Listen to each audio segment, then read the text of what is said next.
I'm Paul Keens Douglas, playwright, storyteller, humorist, communicator, and I know the things that work. And when I'm in New York, I always check out CultureShare, Tanti Merle too. Paul Keens Douglas, an institution in the Caribbean. Tanti Merle, Vibert. When you think of these names, it's synonymous with the man Paul Keens Douglas.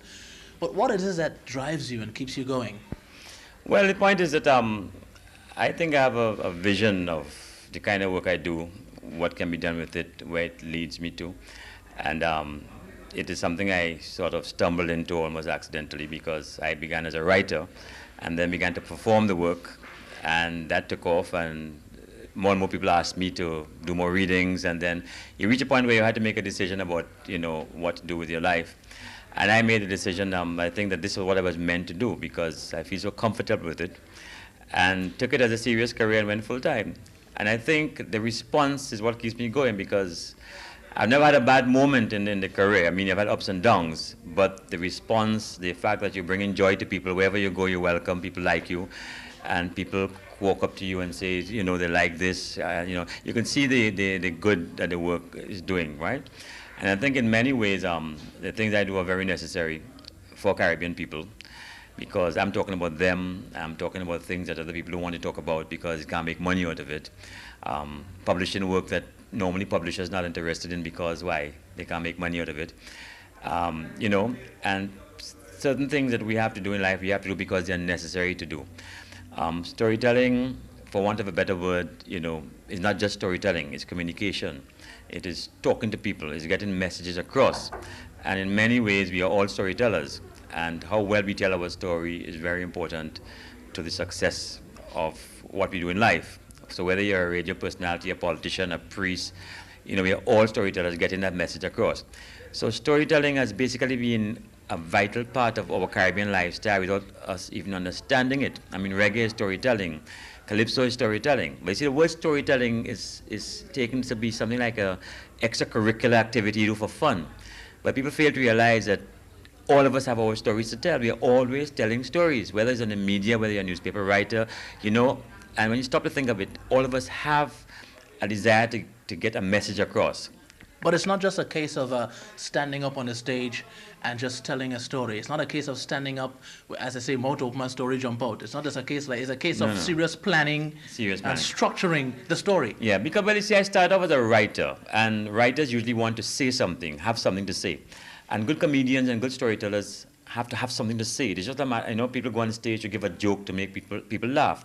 But the true performer, the true artist, has a reason for giving the joke. He's not just giving it for the laughter, because it leads into something else, or it comes out of something. And therein lies the message.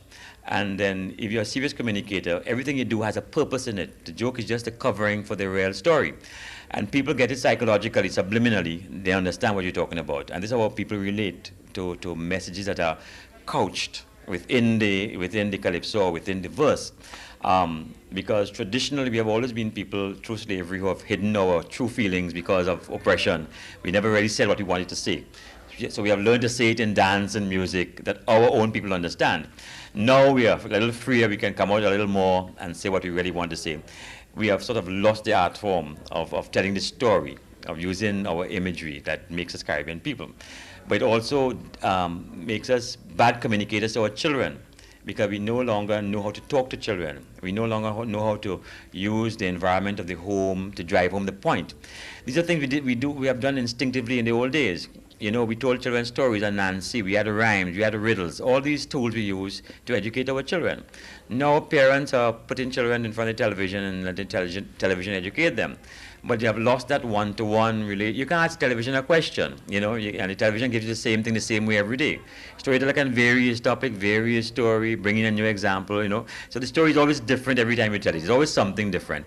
And this is what life is all about, communication. And this is what keeping people together is all about, on a one-to-one basis. Then people like you to talk about them. Or people like you, because I used to do stories basically about Grenada and Trinidad, right? Because this is my environment. Then Vincent said, well, you're not mentions St. Vincent. What about Barbados? So you suddenly become a Caribbean man, and your story is taking a little piece of Barbados, and you talk about West Indians rather than Grenadians or Jamaicans. you see. I have followed you closely, and I've seen you perform under the circumstances that you've done. I saw you last year at the Everybody's Awards, and I've seen you here tonight at the Brooklyn College in this show. And you here in a show together with other artists, and so that you are limited in your repertoire. Yeah. I mean, I remember looking at you in Grenada at the Dome with performing with that Jean Lawrence. Yeah, right. And that was a class performance. Yeah. So I know that there is some sort of a holding back of Paul Keens Douglas when we see him on stage in New York that a lot of people would not realize. Yeah, well, you see, it's again the packaging of the show, right? Artists like me have a variety of material, but depending on the performance, you see, your first aim in a show like this is to entertain. It's an entertaining show. People have paid money to come in. So you have to pick the material that fits into the concept of the show. So when you have 50 minutes on a stage or 20 minutes, you can't afford to do a variety within 20 minutes. You have to choose a theme and stick to that, right?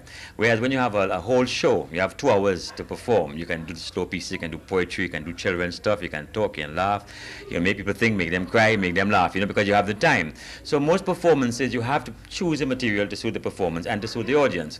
So you'll find that if you follow me around from show to show, you'll find different material being given. And it's because of the audience and because of the type of show being given. So it's just, well, that's a profession, right? It's a profession also, right? And you have to, at all costs, be successful on the stage. So you cannot go and say, I will do this because I want to do it. It will fall flat because the type of audience is not for that kind of thing. So the artist has to have a wide repertoire to choose from. And then often he has to make up his mind on the stage exactly what he's going to do.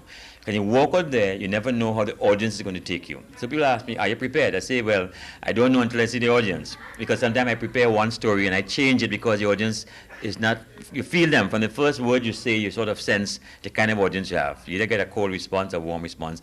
And then you change your story on the spot. But you have to be totally prepared and have a wide repertoire. So for half hour show, you got to prepare like 2 hours of material. And if you don't have the material, a lot of artists fail because they have no choices. But I have, so luckily I'm a writer, I have a wide range of stories and jokes and humor, serious, children's stuff to choose from. So you have to come prepared with that alternative, You even have to prepare encore. You see, if they ask you to do an encore, you have to decide which story because you cannot make up your mind on the spot to choose the correct piece. Anyway, sometimes when you got 5 minutes and to think up something good for 5 minutes, it's hard unless you plan it because you may end up doing the worst thing and it just spoil your whole performance because your encore so bad, right? But so you also have to be prepared. But it's professional. I mean, being professional, and after years on the stage, you get to know, to sense what is necessary to make the show successful because your first duty is to have a good show. So when you come there and you may be prepared to do all sorts of things, you got to drop them because you just have to, at that point, to do what you're being paid to do, which is to entertain that crowd that night. But you have to do it within your concept. Like I don't give dirty jokes. My whole history has been, they call me Paul Clean Douglas, right? But I have known, I had to keep that image because children like my stuff. My stuff is family oriented, it is for general audiences. I mean, to even get airplay, you can't give dirty jokes because you don't get airplay. So a lot of guys who are very good on live stage don't get airplay because the material cannot go over there, so which is bad for them. They don't get the exposure they really should get because the material cannot be aired. So you have to be conscious that if you're going to do material and children in the audience, you want airplay. You have to have the kind of material that this television station will want to show or radio station will want to play. So if you decide, you have to make a choice. So you're always making choices and deciding how you want the audience to see, what kind of artist you want to be. You cannot be jumping from one bandwagon to the other bandwagon because they pay more money. People crossing over, and in the crossover, everybody's lost. We have a lot of people cross over and they cross up now because they're neither fish nor fowl. And the true artist inside himself really knows when he's doing foolishness because there's certain things he wants to do. That's why he's an artist. You don't jump into something else because they pay more money.